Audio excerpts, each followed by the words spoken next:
Welcome everyone to the Electrical Culture of Safety Livewire program, where we delve into all the complexities of creating a culture of safety within the electric utility industry. In each episode, we feature interviews with subject matter experts, industry leaders, safety professionals, and field personnel from across the industry, where we discuss ways to develop a collective reflection of the perception, attitudes, and shared experiences of the safety culture within our industry. Welcome to ECOS Livewire. Welcome aboard, folks, to another ECOS Livewire. We're going to be listening and meeting up with Mr. Michael Boyd. This is going to be a really good and very unique opportunity for you to meet with Mike, and also the Fallen Linemen Organization, which I met Mike just last month at the T&D Trainers Conference, and him and I just hit it off. We started talking about safety, started talking about SIFs and what's going on in the industry. What can we do to make it better? And man, it's just, I was asking him, it's like, Mike, you got to come on Electric Culture of Safety Livewire podcast. You got to, like, real soon, because your story needs to be heard. And that's the purpose of our Livewires, is to get this story out. Let me read you a little bit about Mr. Mike, a little bit of his profile and professional experience here. Highly motivated, in great health, with 52 years of experience, and he is in great health too, that's for sure. In the electrical line industry, possesses great leadership and management skills with an excellent reputation in the electrical line industry, which attracts skilled personnel wanting a company in which they can believe. He is a firm advocate of human performance behaviors. And so a little bit about his experience. His experience is quite thorough, very deep. I've held positions from management, marketing, managing a division, to working with companies, purchase to transition to the new culture. I am very proud of my people skills that have helped gain the trust of new companies purchased. I have been in the electrical line industry since 1970. Y'all get that? 1970, okay? And have a passion for this industry. And if anybody has a passion for this industry, it's Mr. Michael Boyd. A little bit about his background as far as his work, his education. Went to Loyola University. He's got a Bachelor of Science in Business Management. He attended night school while working full-time for Highlines. And he is CUSP, Certified Utility Safety Professional, certified as well. He started in 1970 again with Highlines Construction, went to Universal Electric, then Red Simpson, 1992 to 2004, which Pike purchased, and he kept on with Pike till 2008. He was a contract safety coordinator for Entergy in 2008, 2009. T&D Solutions, he was with them as corporate marketing manager at 2009 to 2017. Then he worked as director of operations over Entergy in Louisiana and Texas with Primoris T&D 2017, 2022. Then he's been with Fallen Linemen Organization since 2014 to present day, so about 11 years. And he's executive director and board member with Fallen Linemen Organization. And that, at this point, I think that's where he's going to be sticking around, and going from there, helping that organization. And so let's get Mr. Mike on and let's start this conversation. Mr. Mike, how you doing, sir? Oh, doing fine. Appreciate the opportunity, Brent, that Beers has given me to just share my story for sure. Yeah. So I saw you just a few weeks ago. Yeah. T&D, yeah. I mean, you look the same. exactly the same. Well, I go to the gym, try to go every morning. I stay very, very active for sure.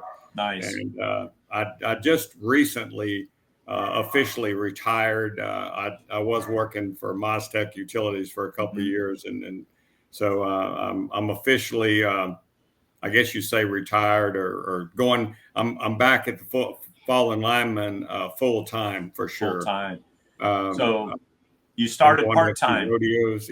Yeah, and during COVID, things as far as interaction really hurt us as many companies and things like that. Even in the nonprofit side, it was a time that we didn't get out there and get among linemen and things like we used to do or Mm-hmm. back to doing for sure. But Yeah. you know, So mhm. now full time with Fallen Linemen Organization. So before you got there, kind of your background since 1970. So Well, kind of flow us through that flow okay. chart. Yeah, well, I'm second generation. My dad was in World War II in the Pacific as a mechanic out there on the islands, and immediately went back to work in the utility line business. In fact, he went to Highlines Construction, where I spent my first 20 years. And ironically, my wife of 54 years this June, Nice. Her daddy and my daddy her daddy's a lineman too, and her daddy actually in my daddy room before they both got married. And my mother-in-law or my mother-in-law knitted my garments at the baby shower. So that's how far back we go. But they were in a different town. So I grabbed her out of high school at 19. She graduated in 71, me at 69. And so anyway, so we've been together ever since, and she's my rock for sure. But I got to say that, when I started, I was at the company where my father was. I'd go there on weekends and wash trucks and got involved in it and all. But when I started on the overhead side, but I don't claim to be, I was not a journeyman lineman. That's one thing I did not do. And, that's a proud profession. I went into the underground. We were building subdivisions like crazy, and I just had opportunities. And I started with 3 crews, and then I built it up to 7 or so crews. And we, just did that for 20 years there with Highlines. But Highlines, we actually had 2 fatalities, 2 precious young men back in the days before directional board. And we were it was one of my crews. I wasn't there, but it was horrible that they were using a steel pipe with the water connected to it to go underneath a tree and underneath the secondary pedestal. And as they were pushing it back and forth to get it under the tree, the ground we were working at was very, very soft, and it caved a lot. Well, what they did, we were looking into the pedestal. They were looking into the pedestal to make sure that the wires were all exposed. We didn't know the wires were below, about 4 feet below, and they were spliced and brought up. So when they were moving back and forth, they got into that secondary, and unfortunately they were in the water, and it was horrible. It was my first experience to have to go talk to families. Certainly impactful. Did you personally go to these families and yes, yes, I did. Just basically at the hospital. I didn't. It's one thing I'll get into it, but in our industry, from there, I went to Universal Electric after 20 years, left Dad and all that. That's one of the good Lord giving me the strength to move on. But I had to find a place. I had no benefits whatsoever. And I didn't get my first 401k till I was 40 years old. So I had to go somewhere. And then a year later, I got to go with Red Simpson, which was one of the best companies, the best company. They had a lot of benefits, a lot of bonus, a lot of structure. I built up. I had 4 different general foremen with crews. We had over 100 people and very successful. No serious injuries that whole time. But in those 12 years when I was with Red Simpson, we averaged about one fatality a year. And it wasn't any of my people, but, we had 1,600 employees. It didn't hit me that hard, say, back in those days, it just, well, here, he didn't cover up right. He didn't have his gloves on, leaning against a truck. We didn't know anything about barricade and digger trucks back then, didn't even think about it. We had 3 of those fatalities. We just leaned up against a truck and it got into the primary. And you just kind of expected those things. This happened, But then after I left there, and like you were saying in my bio, Red Simpson sold to Pike, and I had to stay there 3 years, and it really didn't work out well. So I left there, and that's when I went to work for T&D. Well, T&D was a company that started in 2005. They started after they sold. Red Simpson sold to Pike. A lot of people didn't want to transition over, so Chad Dubé started T&D. And so I went to Chad because we all worked at Red Simpson together. So I went to Chad after leaving, and he hired me on, like you said, into the marketing side. But then they sold T&D to a Huntsman Gay, an investment firm. So they looked for acquisitions. So I went to, I was, and that's where my degree really came in handy, because we were very entrepreneurial, and it was just a whole different structure of management, because it was very intrinsic. When you had your equipment, you basically owned your own equipment.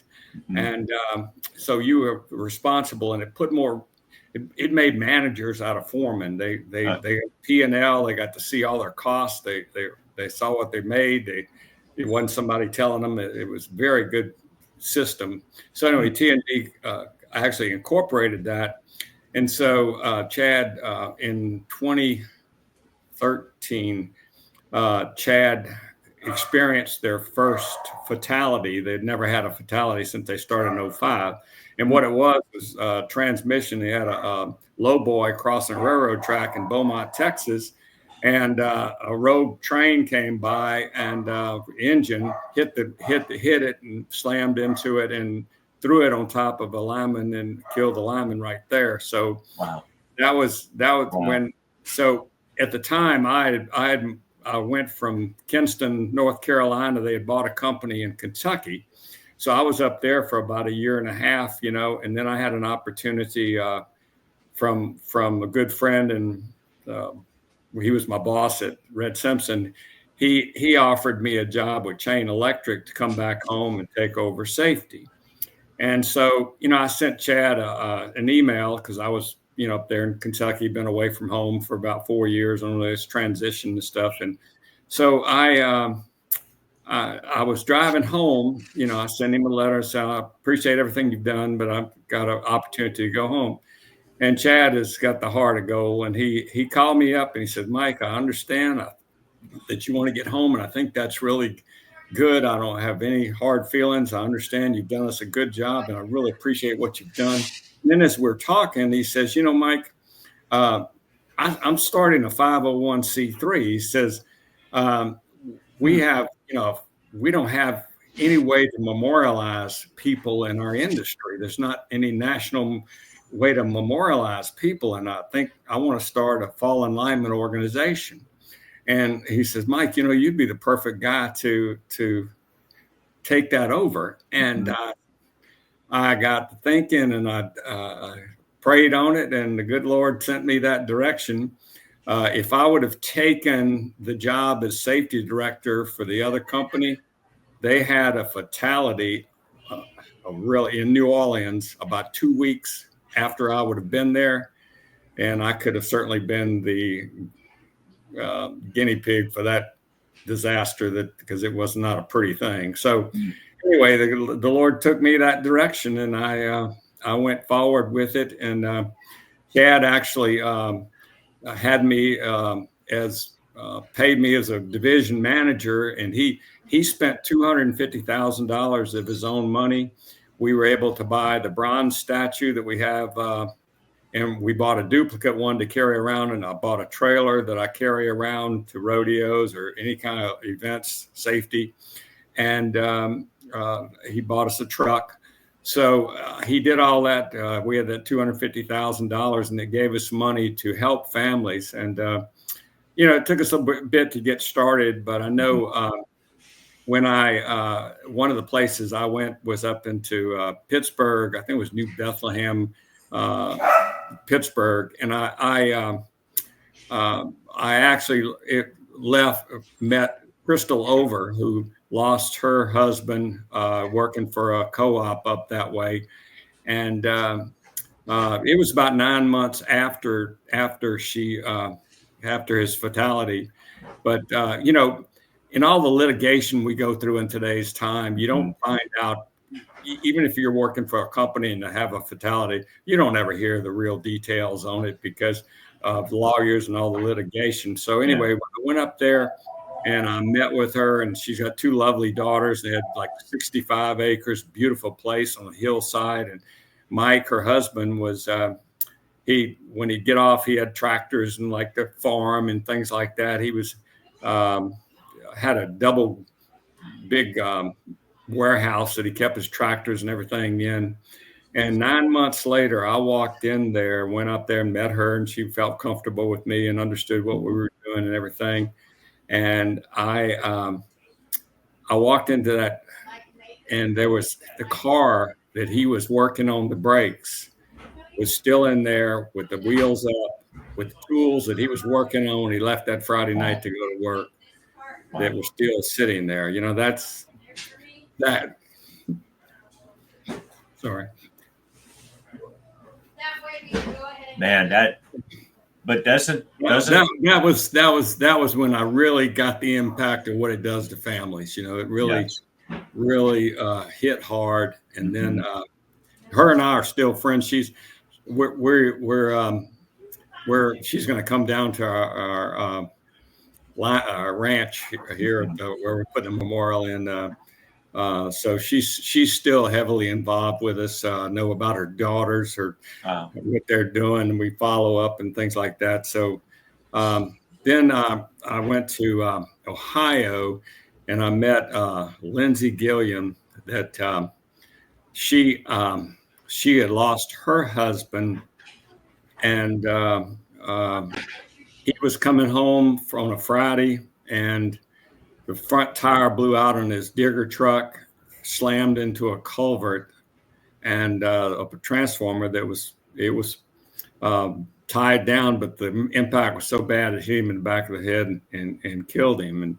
And she had 2 young little men and young kids, and very impactful. Well, those I know, when you get to see the inside, what effect it has on those families is when you got to get the word out. You got to spread the word. You got to get people to understand what the impact is. It's beyond that. I know in both situations, where Crystal's husband, Mike, it was a Friday night, and had to go out in really rough terrain up in the mountainous, and they had a single phase line, and they couldn't get trucks to it. And he left that night. He says, I really hate to go out with whatever his name is, his supervisor. He says, this guy has been written up so many times, and he's about the safest guy there is.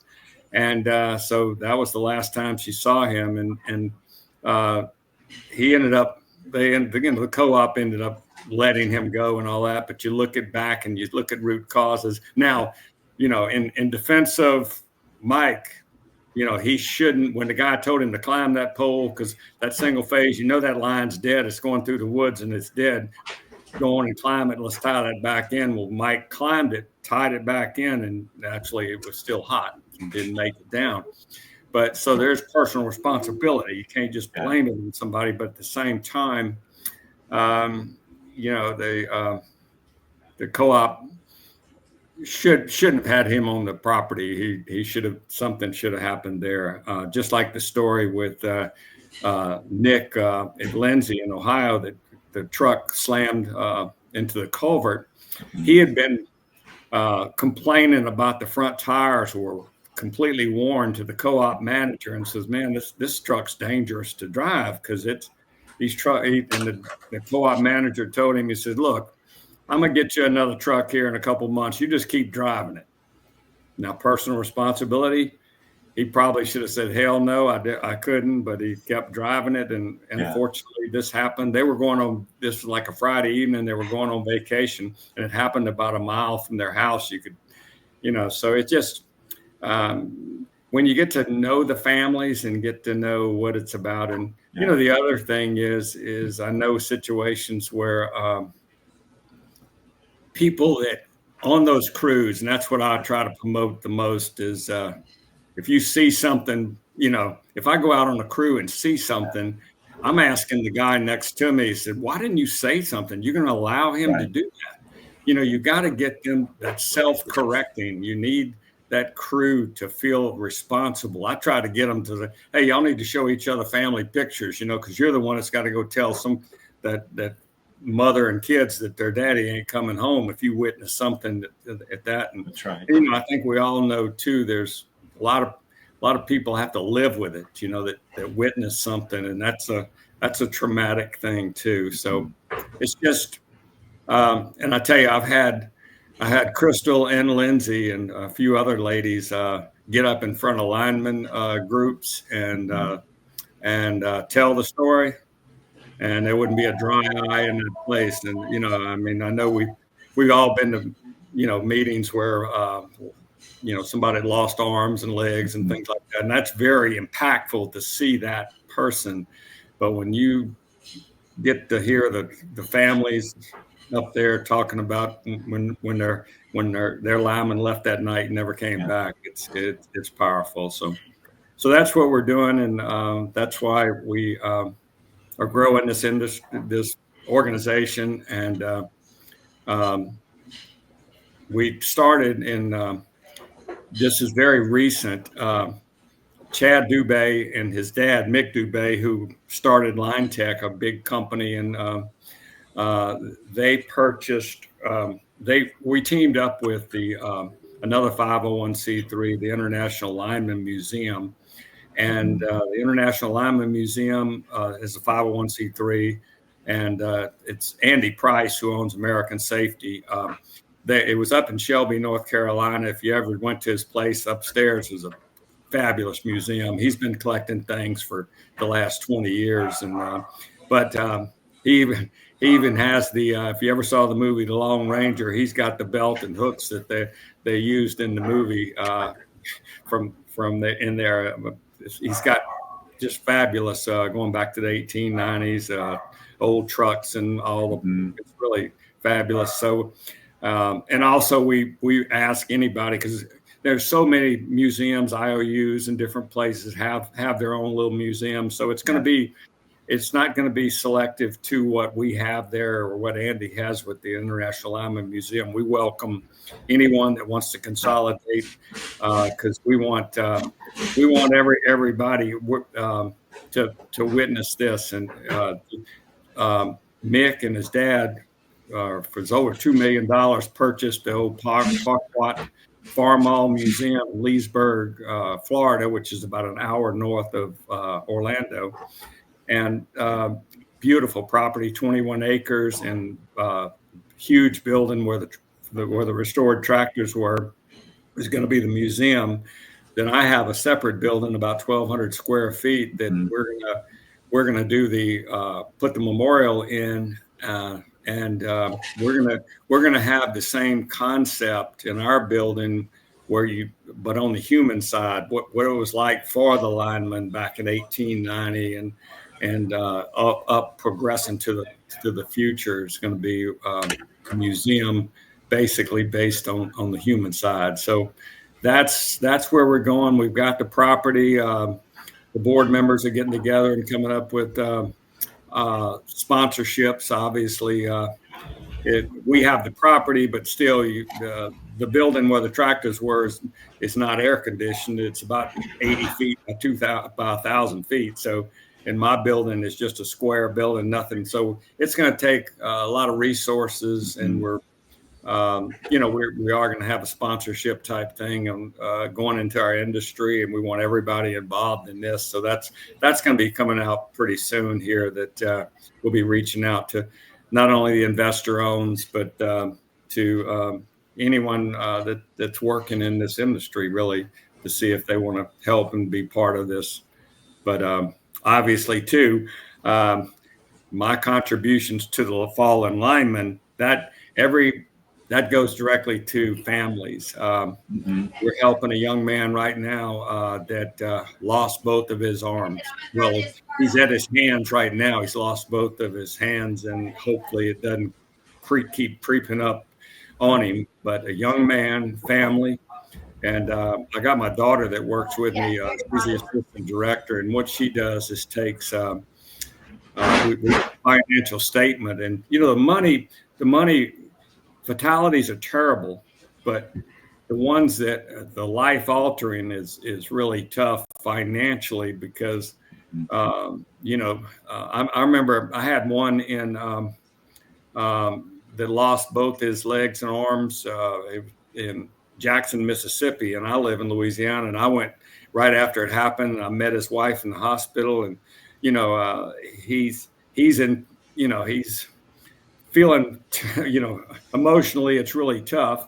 Here she is going out in the real world, and she's dealing with everything that just trying to keep finances and life together. And she has to walk in that room and put a smile on her face because she knows the emotional effect of him. It's just how it affects everybody in that,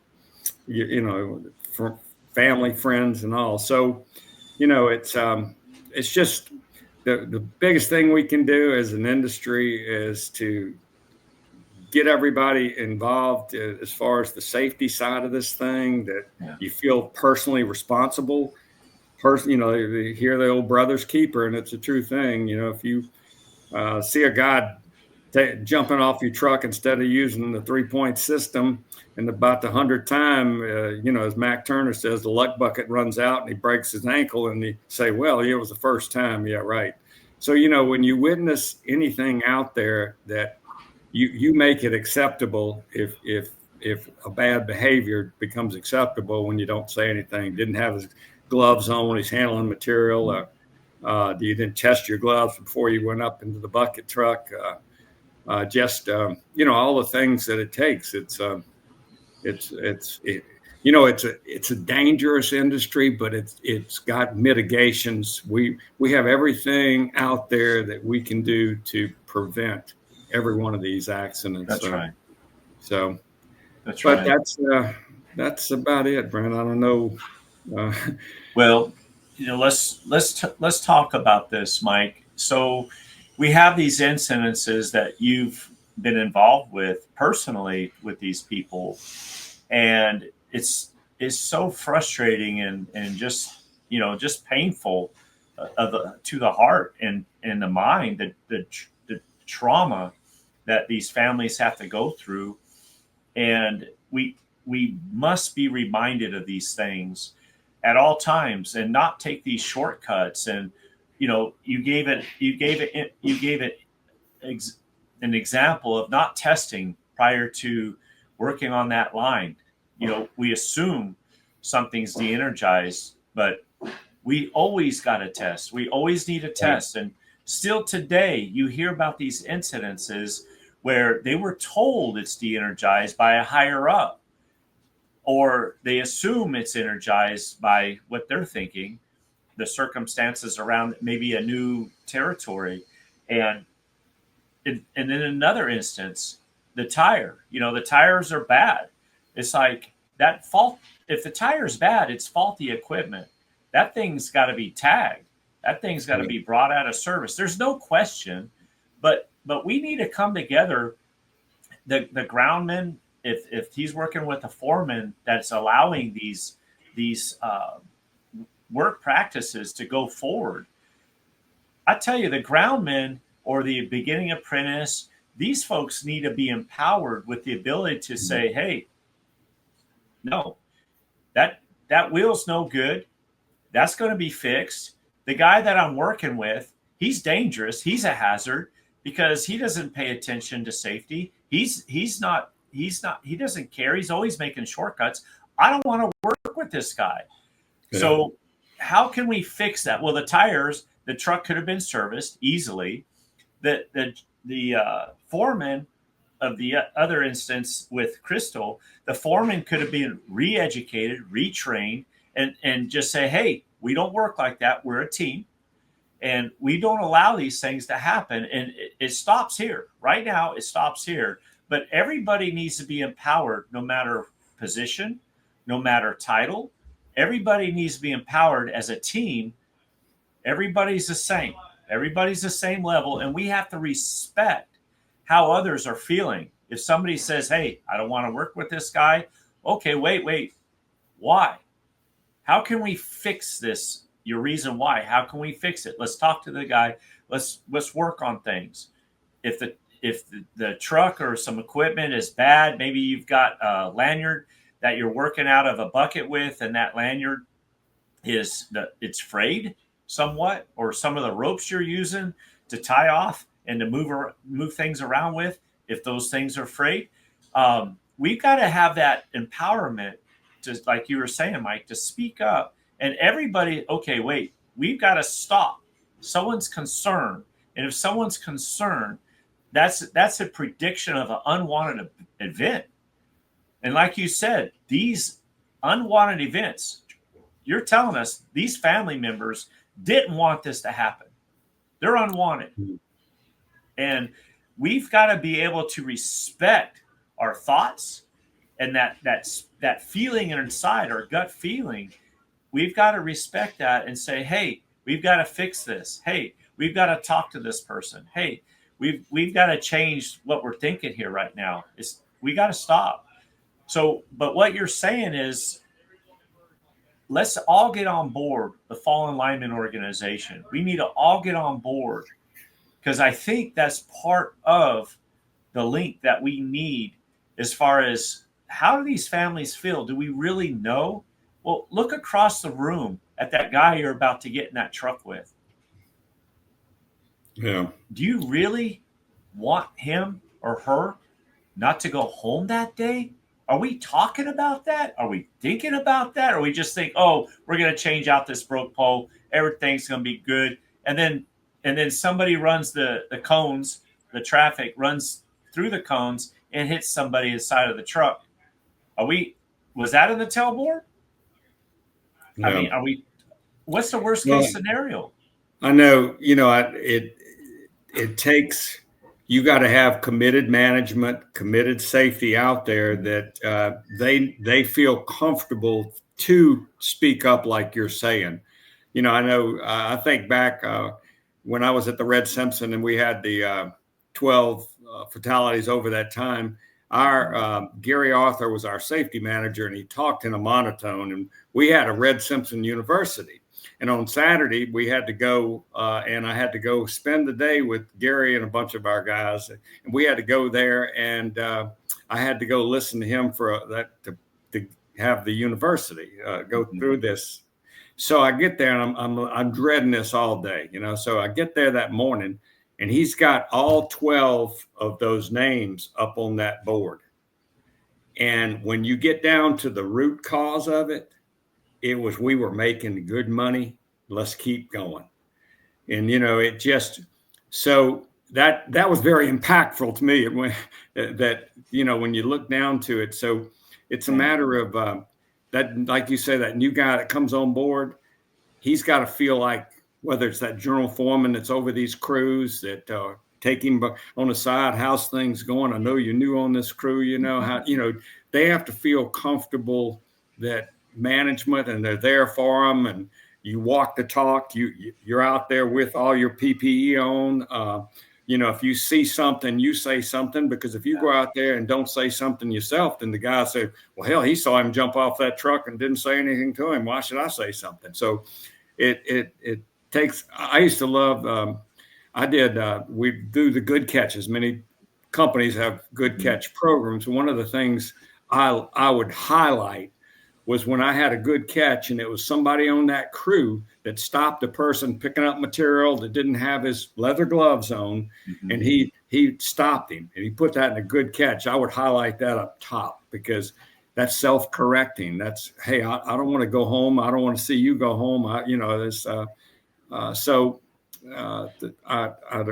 just try to, management has to, from the two we talked about, certainly, luckily the co-op there with Crystal, she and COA, they actually carried her insurance and things like that for a good time after that. Because you think about that, he's gone. You don't have insurance. You're totally dependent on him, on that company.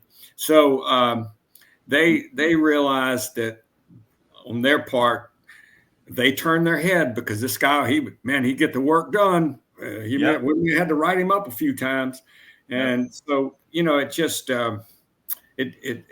we're all in this together. Let's put it that way, from the top management down, but don't just say, by God, be involved, at all levels. So, but you got to make your guys, when they come on board, feel comfortable that, I always think like that foreman is the key. They're with them more than you are with your family. And, if you have one of these foremen, they go to this safety meeting and see that, and they walk out of the building and it says, yeah, this shit, we ain't worry about all this. Let's just get back to work. You done run it, so it takes buy-in from every level to make this thing work for sure. So, So, we need to give permission. So in other words, Mike, let's say you're the foreman and I'm going to be working with you this day. We're holding a tailboard and you look across at your crew and you tell everyone on your crew, you give them permission to stop you and communicate with you as a foreman. If you are doing something they see is wrong or a hazard or a shortcut or maybe complacency. Well, you just don't understand. I don't understand. So you could stop for that to get someone to explain what's going on. Yeah. So you give your crew, in other words, I'm the groundman. I just started.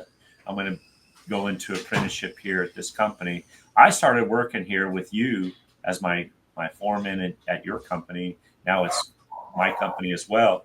But you look across at those guys before you commence. You're at the tailboard job briefing, and you give me and everybody on your crew permission to stop you and keep you from doing something that's hazardous or remind you of something. You give me permission that I can be my brother's keeper, which you are my brother. I don't know you too well. I just started. But you give me permission to be my new brother's keeper. And man, I tell you, we need to have openness on our crews. And to be able to communicate on that level right there. Yeah. And be accountable. We need to be accountable to one another. Yeah, I know, most companies now have at least a week of onboarding, and obviously they go over general safety rules and things like that. I always tried to get my foreman to talk about, well, y'all learned all this and y'all talked about this. You want to reinforce that you're behind the onboarding 100%, and that do you understand? If there's anything you didn't understand in there, let me know. Don't just say get the shovel and go to work. Right. Just make what they went through for that week and what a company pays for all that cost to get all that information out there. That when they get to that crew, that it's reinforced out there that we believe in everything that you went through at that onboarding. So it's just takes everybody to get involved for sure. It does. What do they say? It takes a village. Yeah. Right. It takes a village, and it takes a team. And I've heard of all the story when you and I were talking at the T&D trainers conference. I heard so many of your stories, and it's like, oh man, so heart-wrenching. And every one of your stories, like you said, they're all preventable. Every one of your stories was a crew, whether it was 2 or more guys. It was a crew to whether they weren't a team. There was no connecting. There was no synchronicity.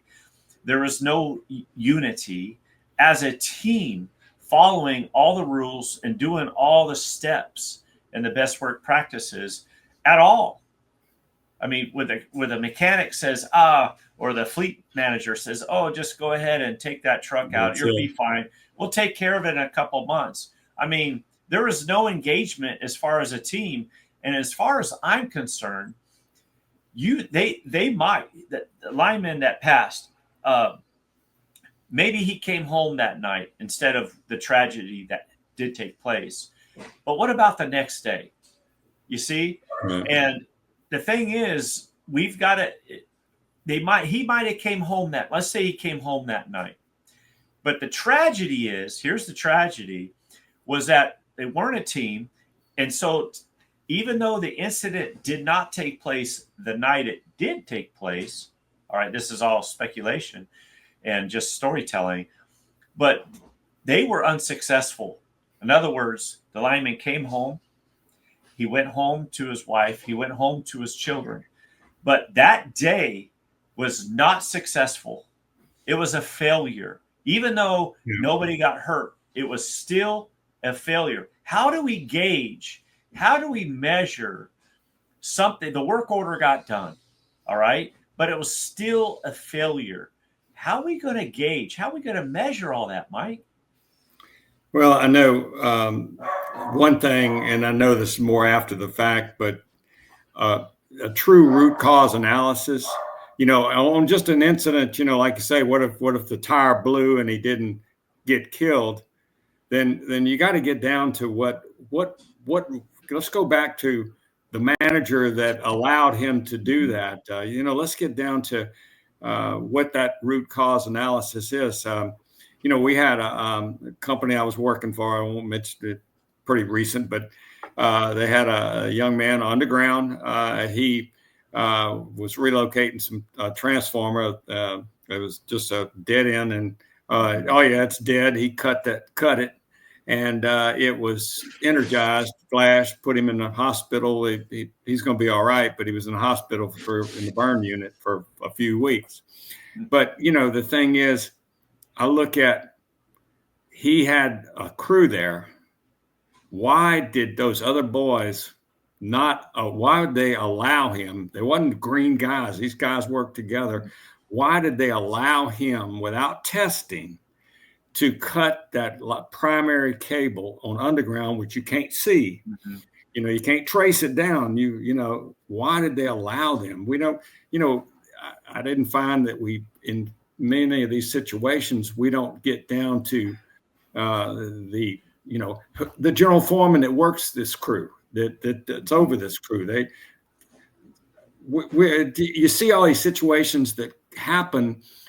We had one that luckily nothing happened. They were picking up some heavy weight and had a sling, and that sling, if it had just a few threads left, and they made a big deal. Oh yeah, we come out there and saw this sling, and we shut them down and got them a new sling. Well, wait a minute. Why was that sling in that terrible shape there? That it didn't. That sling has been on that truck for a long period of time, and we have safety meetings. You talk about this stuff, but no one got down to. I'm not saying it's the general foreman's fault, the safety guy, or whoever was out there, but the crew themselves. Why would y'all allow this? We talk about this. If you don't have that tag on that, you throw that thing away if it don't have a certified tag. But we allow these things, and then we don't get down to what is it the culture itself that this crew was allowed to have that. The general foreman, the manager, how these other crews, go see his other crews that is under this leadership here. Because if he's allowed this, what else are you allowing? So I don't think we take things just like that. Nothing happened there. No one got hurt. but just that sling, we don't take those as serious as we should.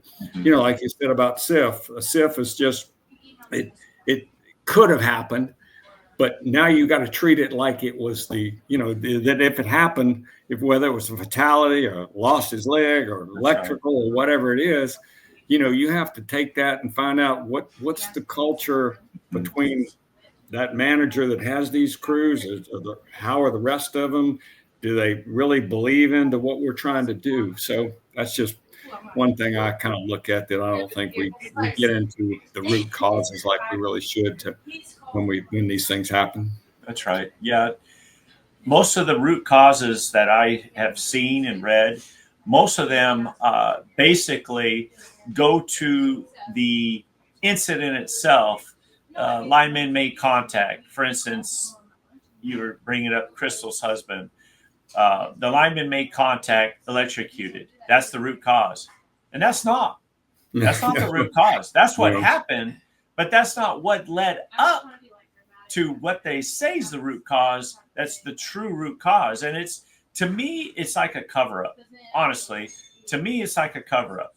And but a lot of times when I do our line worker safety tool competence workshop, we do the morning sessions indoors. We go outside and we do a tailboard.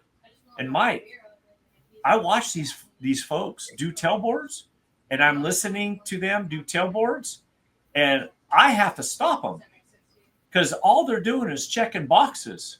Mm-hmm. All they're doing is passing that tablet around and everybody's signing off, which we're not supposed to sign off and let's go to work. No, I have to stop these folks. And I'm actually kind of freaked out a little bit doing the trade, because we just got done talking about leadership and communication and what can happen in the field and all the incident prevention and everything.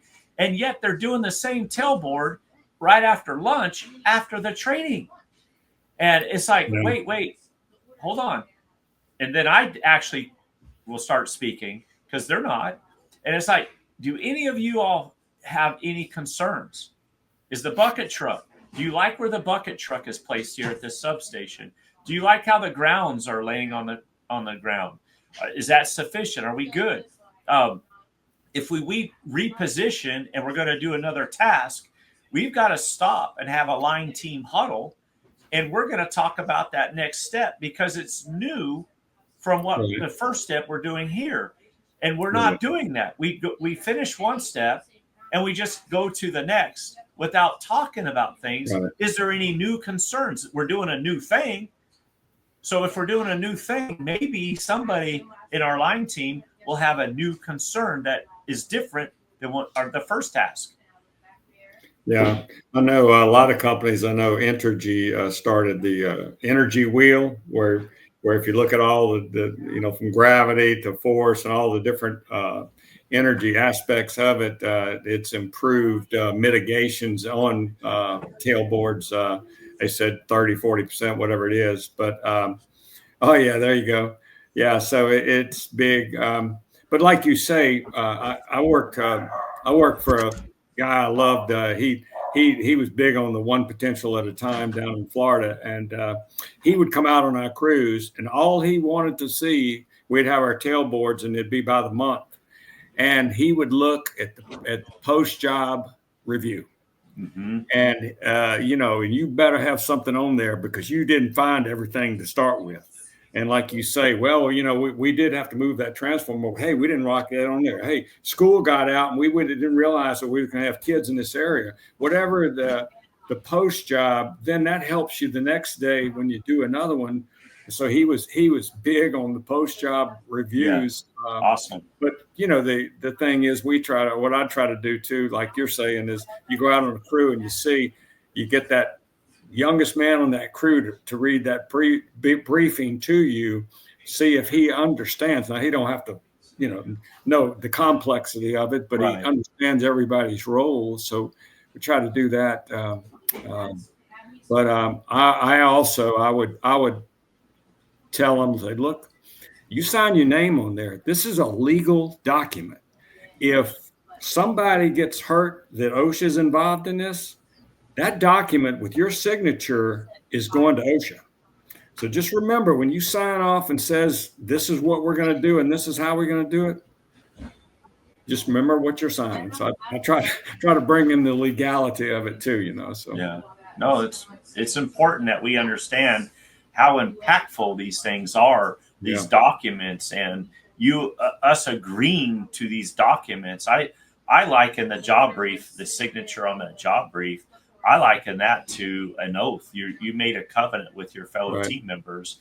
And I like to go around and ask them, you all got my back? Because not only do I want to see signatures, but I want to hear voices, because words are powerful. And I want to hear everybody on that buying team. I want to hear their voices. Yeah, I got your back, man. And they better require it from me that I'm going to be saying, not nodding. That's not a word. Okay. Because they could be nodding and in their heart be thinking something the opposite. Honestly, if they don't like you. So I want to hear voices. I want to hear words that, yeah, I got your back, man. And that's what we got to do. We got to do that, make that oath, that covenant with one another. And it doesn't mean that we have to love each other or like each other, but it's our profession. It's our job. See? No, I agree. I know. I remember in my Red Simpson days, I went on a storm with a crew that they were mostly family but very experienced, and they drive you up a wall. We had radios in the trucks at the time. They had to chit chat the whole time. Well, but we got to the job, and I got a new respect for them because, back that truck up here. Just bring it back to here. The communication turned into actions. Yes. And I said, that they can gab all they want, because when it comes down to it, I need y'all to move this over here. What do y'all think? We'll position the truck here, back up here. I got you back. Just follow my directions. So the communication, like you're saying, that's huge. That you feel comfortable and everyone's involved in that. So that's big. That goes kind of where you have 3-point contact when you're coming out of the truck, right? So our communication needs to be 3 points. In other words, the foreman says something and the apprentice repeats it. And so you have 3-point contact climbing out of the truck. You have 3-point communication when you're doing the job. It's the same thing. If you only have 1-point communication, that's like jumping out of the truck. So that's dangerous. So that's a hazard. So we're going to sprain our ankle, but we need to have the 3-point communication so we don't lose our life. Well, the thing, the most important position out there, if you're in the MAD, is that designated observer. Mm-hmm. And that designated observer has to be in constant communication, and it's got to be respect with the crew. We would do, me and a safety, we teamed up and did a safety audit. We did it and we would go out there and we would ask it was interactive. We would ask a crew member to see if he could bug the designated observer and bother him. And, they'd say, we wanted them to say, no, we're not allowed to do that. We can't do that. Or you would go up there and try to get his attention, and he better tell you that, I got to get this lineman out of the MAD before I can talk to you, this kind of thing. And that constant communication between that lineman and that foreman. I loved it. I had a crew that the foreman was mainly the designated observer, but he would take that apprentice. If the apprentice wasn't making up material or anything like that, he'd take that apprentice and coach him and put him in front of him and teach him, see how they move in position. You need to get yourself over so you can see them in the right place. So that coaching internally with that, but designated observer and that communication between them and the lineman is extremely important and powerful. So, man, as you'll see, and when you have accidents up there, it's usually foreman got a phone call and he left the position or something, So it's always that distraction, not having that somebody looking at your back from the ground. So that's right. So Mike, your story, man, your Liveline story, your ECOS life story, Livewire story. It's just, man, just chock full of information that we need to have as line workers in the field. We need to have as higher ups and as far as managers. And honestly, the CEOs need to hear your Livewire story. But let's tell us about the Fallen Linemen Organization. How can one participate? How can one donate and be a part and join up with your vision? How can we do that? Tell us. Well, appreciate it. When we started this, when Chad and I started this, it was $1 a week can make a difference. We said there's over 250,000 linemen in this country. If everyone gave $1 a week, that'd be $250,000 a week. Obviously, we're never going to get that. And we do have. I've been to some co-ops when I was doing it full time, and I actually have some companies that have a United Way even that does a payroll deduct. That really works out well. Nice. We do have donate on our website. In fact, Chad and I have my daughter have a 5 o'clock call today with GoDaddy. We're restructuring we haven't done anything with our website in forever. So we are restructuring our website and making it more user friendly. We want to get information out there, share some of these stories out there, the more awareness we do. But if anyone wants us to come and talk to your organization, 100% of the money from linemen go to linemen. And like the one I was telling you about that just lost his two hands, he'll never be back in the line work. Maybe they'll get him in a safety role or something like that sometimes. But my daughter she's the financial guru, and we asked for a financial statement from the company. And one thing we know about linemen, they make good money and they have a lot of toys, and we'll get the financial statement and the 2 pickup trucks at $1,500 a month, the car at $5,000 a month, the charter bill and the boats and the motorcycles, whatever it is. It's a lifestyle that you're not going to be able to. Yes. And we obviously don't have the money for that, but we try to use that money to try to transition the people and try to help them get to a better place in life, because they're dealing with their lineman that may not have his arm anymore, things he can't do. So you got to work through the handicap side of that personally, but the financial side.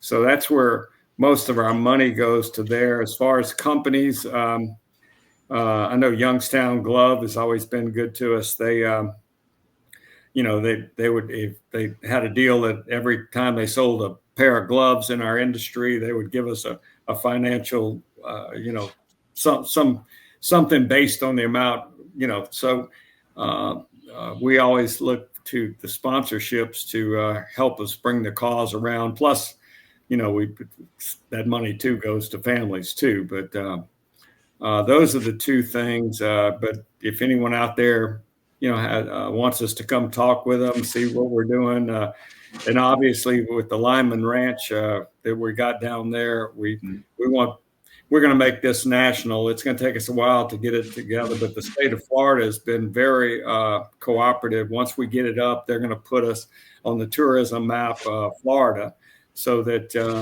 not only linemen, but anyone interested in the electrical affects everybody, and how it started in the 1890s and where it is to today. So we want it to be a stop on your way to Disney World. So, yes, like I say, you can go online, and we have people that it's a PayPal thing. We have people that gives $5 a month. We're not asking for just a little from everybody. Really helps, and certainly all the money from linemen go directly 100% to linemen. So yeah. So I think it's important, Mike. I appreciate you coming on board. I appreciate your story. And I think it's important that we support, as a line team nationwide, that we support your efforts, because truly what you're doing there in all this is it's not only helping the families, counseling the families, but it's helping us and it's counseling us that aren't hurt. It's helping us to be aware of our situation that we have to back each other up and we have to watch out for each other. So I think by learning from history, which is what you're doing, you're promoting is letting us know what has happened in the past with these incidences. So we're helping these families because this is in the past.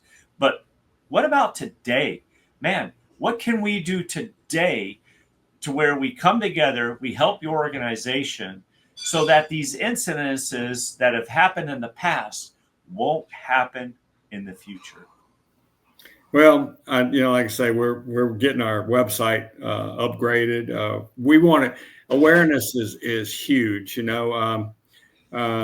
had when I was doing it full time. Go over another one we had. It was in Oklahoma. Man goes to work on a Monday morning, and his young man, big, strong lineman, his truck wouldn't run, so they brought him a spare truck, and his crew already left, and he's running behind, so he goes and jumps in the spare truck and drives down the road. Well, the back tire, when the two back tires on the driver's side came off at different times. It must have been in a high-speed wobble. He lost control. Luckily, didn't hit anybody in the other lane. Flipped the truck over in a bucket truck, and you don't have a seatbelt on the bucket truck. The centrifugal force of that slung him out the truck and killed him. And I mean, we're looking at a 280-pound strong lineman. So the thing we try to tell those kind of stories to put your seatbelt on, dude.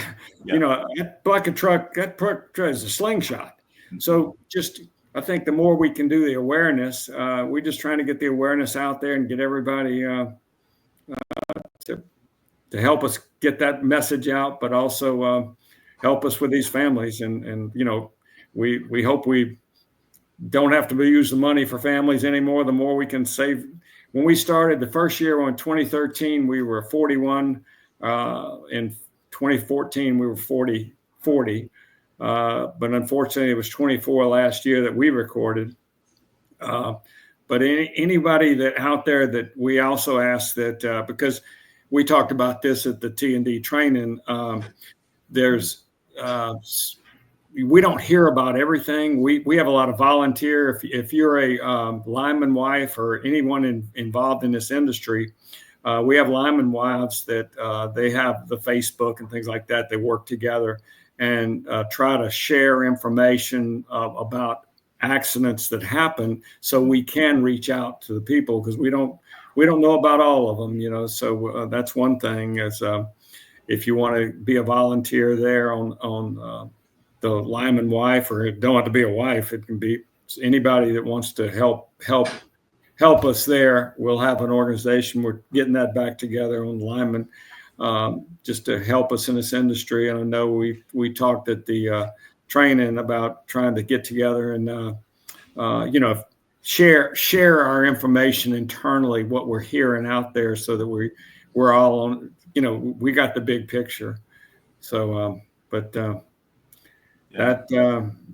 we're trying to get the recognition out there and just let everyone know we're here for the families. So, well, hopefully you coming on board, we get this word out there, Mike. I know we're going to make this information all on electriccultureofsafety.com, this live wire, and get your story out. And man, I tell you what, it would be great to have you in 2026 to come to South Carolina to our Lifeline Training Center and do a presentation.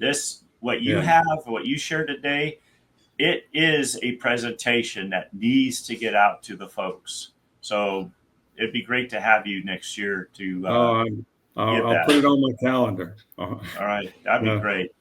So we encourage our line team around the country to get behind the Fallen Linemen Organization, get behind support, because as you support the families that have gone through the trauma, that have lost somebody, or disability, great disabilities, the pain, the hurt, all the tears, putting somebody in the dirt, as much as you help these folks, you're helping the future folks. So please, just get on board with what Mr. Mike's doing, and Chad, get on board. Let's work with them together. And Mike, thank you so much. Yeah, sir. thank you. Thank you for this opportunity. Appreciate it, brother. Appreciate you. Yeah, so I can't wait to see you again. Yeah. Yeah. Yeah, it's a date in 26, but I want you to seriously, anytime you got to go down to Florida and come see the ranch, or if you're down there, you're welcome, and we'll have a place for you to stay. No, that'd be wonderful. Yeah, and I'm sure the IP conference will be down there. T&D will be down there, and I'll definitely add a day to that trip for sure. Definitely. So great. I appreciate you, brother.